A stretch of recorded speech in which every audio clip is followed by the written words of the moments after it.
নমস্কার বন্ধুরা, আজকে নিয়ে এসেছি সয়াবিন রসা তৈরি করতে যা যা উপকরণ লেগেছে সব আমি রেডি করে রেখেছি। দেখতেই পাচ্ছেন বেশ কিছু উপকরণ রয়েছে সয়াবিন রসা তৈরি করার জন্য। সয়াবিনের রসা তৈরি করতে আমি সয়াবিনটাকে সেদ্ধ করে নিয়েছি লবণ হলুদ দিয়ে, আর আলু নিয়েছি ডুমো ডুমো করে কেটে, একটা পেঁয়াজ কুচি কুচি করে নিয়েছি, 10-15টার মতো কাঁচা লঙ্কা নিয়েছি, কয়েক কোয়া রসুন আর আদা নিয়েছি, শাহি গরম মশলা 1 চামচের মতো নিয়েছি, পরিমাণ মতো লবণ আর হলুদটাও পরিমাণ মতো, আর লাগছে ধনের গুঁড়ো, জিরের গুঁড়ো আর কাশ্মীরি লঙ্কার গুঁড়ো কালারের জন্য, আর টমেটো একটা কুচিয়ে নিয়েছি, আর কিছু রোস্টেড ভাজা মশলা আছে 1 চামচের মতো। ফোড়নের জন্য নিয়েছি গোটা জিরে আর তেজপাতা। প্রথমে কড়াই আমি গ্যাসে বসিয়ে দিয়েছি, কড়াইটা গরম হয়ে গেছে, এর মধ্যে তেলটা আমি দিয়ে দিচ্ছি, কিছুটা পরিমাণে আমি তেল রেখে দিচ্ছি। এরপর আলুগুলো দিয়ে দেবো, আলুগুলোকে আমি ভেজে নেব তেলে। এরপর 1/2 চামচের মতো লবণ আর 1/2 চামচের মতো হলুদ অ্যাড করছি। এগুলোকে ভালো করে নেড়ে চেড়ে আমি আলুগুলোকে ভেজে নিচ্ছি। আলুগুলোকে ভালো করে আমি ভেজে নেব নেভা জালে। দেখুন আলুগুলোকে ভালো করে নেড়ে চেড়ে এপিট ওপিট করে আমি ভেজে নিচ্ছি, যাতে অর্ধেকের পরিমাণটা আলুটা ভাজাতেই সেদ্ধ হয়ে যায়। ভালো করে আলুগুলোকে আপনাদের ভেজে নিতে হবে। এরপর আমার আলুগুলো ভাজা হয়ে গেছে, আমি তুলে নিচ্ছি। তেল ঝরিয়ে আলুগুলো আমি সব তুলে নেব এক এক করে। এরপর বাদবাকি যেটুক তেল ছিল আমি কড়াইতে অ্যাড করে দিচ্ছি। এরপরে আমি একটা তেজপাতা মাঝখান থেকে চিড়ে ফোড়নে দিয়ে দিলাম, গোটা জিরেটাও আমি ফোড়নে দিয়ে দিচ্ছি। এগুলো ভালো করে ভাজা ভাজা হয়ে আসলে, দেখুন ভাজা ভাজা হয়ে এসছে। এরপর আমি একটা পেঁয়াজ গোটা কুচিয়ে রেখেছিলাম ওটা দিয়ে দিচ্ছি, ওটাও ভালো করে একটু ভেজে নিতে হবে। এরপর অ্যাড করব আমি রসুন আর আদার পেস্ট করে রেখেছিলাম, ওটা আমি অ্যাড করে দিচ্ছি।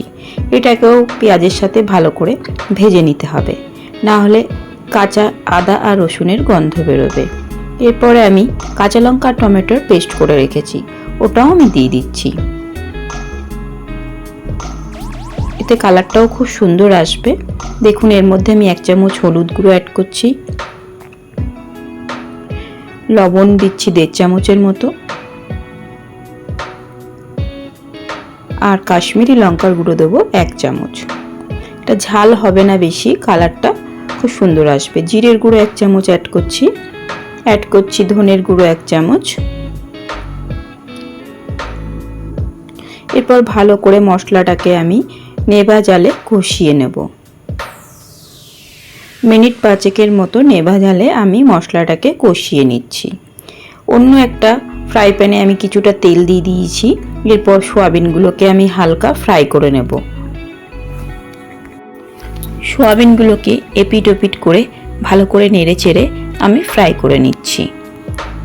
নেভা জালে আপনাদের ফ্রাই করতে হবে, নালে নিচ থেকে লেগে যাবে। দেখুন সয়াবিনগুলো আমার প্রায় ফ্রাই হয়ে এসছে, আমি সয়াবিনগুলোকে নামিয়ে দেব। অন্যদিকে আমার মশলাটাও কষানো হয়ে গেছে, মশলা থেকে তেল বেরিয়ে এসছে। এরপর আমি মশলার মধ্যে আলুটা অ্যাড করছি। আলুটা দিয়ে ভালো করে নেড়ে চেড়ে আবার একটু কষিয়ে নিতে হবে 1 থেকে 2 মিনিটের জন্য। আলুটা দিয়ে আমি ভালো করে কষিয়ে নিয়েছি, দেখুন দেখতেই পাচ্ছেন আলু থেকে তেলটা বেরিয়ে এসছে। এরপর আমি অ্যাড করব এর মধ্যে সয়াবিন আমি পুরোটাই দিয়ে দিচ্ছি। সয়াবিনটা হালকা ফ্রাই করে রেখেছিলাম, সয়াবিনটাকেও সেম প্রসেসে আমি কষিয়ে নেব। 2 থেকে 3 মিনিটের মতো আমি সয়াবিনটাকে ভালো করে খুন্তি দিয়ে নেড়ে কষিয়ে নিচ্ছি।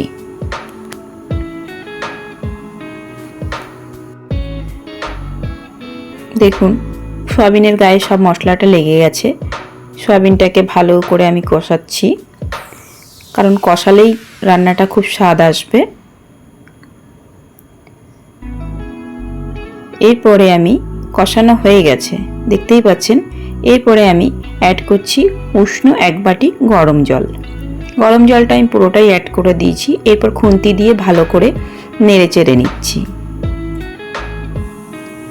খুন্তি দিয়ে নেড়ে চেড়ে নিয়েছি।